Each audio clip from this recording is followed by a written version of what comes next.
Independent presidential candidate Ranil Wickremesinghe presided over an event organised under the theme, quote-unquote, Lawyers for the Economic Stability. Justice Minister Ali Sabri, President's Council and Education Minister Dr. Susil Premajantha were among the speakers at the event. Despite being a small cabinet, we were able to accomplish all these tasks efficiently in 2 years instead of dragging it for 4 to 5 years. It was not just one party. Everyone worked together with a shared commitment for the country. The parliamentary team played a crucial role in this effort. As a result, we have now reached a certain level of stability. So far, 18 countries have entered into agreements with the International Monetary Fund, the World Bank, the Asian Development Bank and other institutions. Our initial negotiations were with the IMF, where we reached an agreement. Next, we needed to negotiate with China and other countries. China was waiting to see if we would offer any special terms to other countries, and similarly, other countries were watching to see our approach towards China. After these complex negotiations, we finally reached a consensus.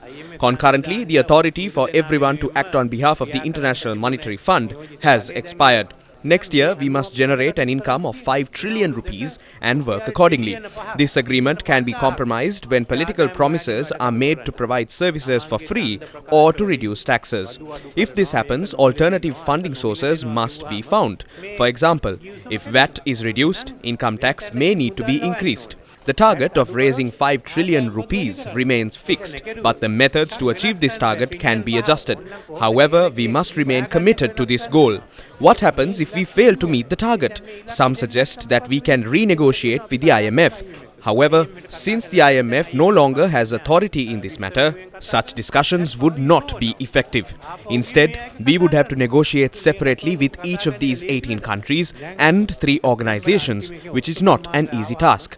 When the IMF returns in October, they will inquire if the targets were met. The IMF provides assistance subject to a review every 6 months. We have completed the second review with the IMF, but the funds are expected to be disbursed in February.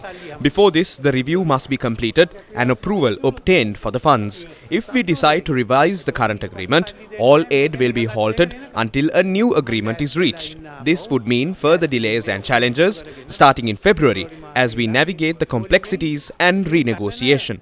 If we are not truthful, the country will falter. Right now, economic stability is paramount. No other party is as capable as our economic team. Some of those in the opposition were brought into politics by me, so I am well aware of their capabilities. Therefore, the people must carefully consider whether they want to entrust their future to these individuals and make an informed decision. අමාරු වුණත් තීන්දුව తీරන ගත හැකි නායකයෙක් සිටිය යුතුයි කියන තැන හින්දා තමයි අපි කල්පනා කරේ පක්ෂ පාට ભેද පැත්තකට දාලා. A leader must be able to make difficult decisions. That is why we believe in putting aside party differences and prioritizing the country above all else. The country comes first, then the party, and then the individual. If the party is prioritized over the country, we cannot engage in meaningful politics. This election was a very tight race, and the outcome will determine whether Sri Lanka moves forward or reverts to the challenges of 2022. I came across a Tamil social media post that said, ඒක කියනවා රනිල්க்கு ஓட்டு போட்டால் செப்டம்பரில் ரணில் ஜனாதிபதி. வேற யாருக்கும் மாறி போட்டால் அடுத்த டிசம்பரில் ரணில் தான் ஜனாதிபதி. For those who understand Tamil, this means if Ranil Wickremesinghe is elected this September, he will be the president. But if you vote for someone else, it means that Ranil Wickremesinghe will be the president again in December next year. ජනාධිපති රනිල් වික්‍රමසිංහ මැතිතුමාම කියන එක තමයි එකෙන් කියලා තියෙන්නේ.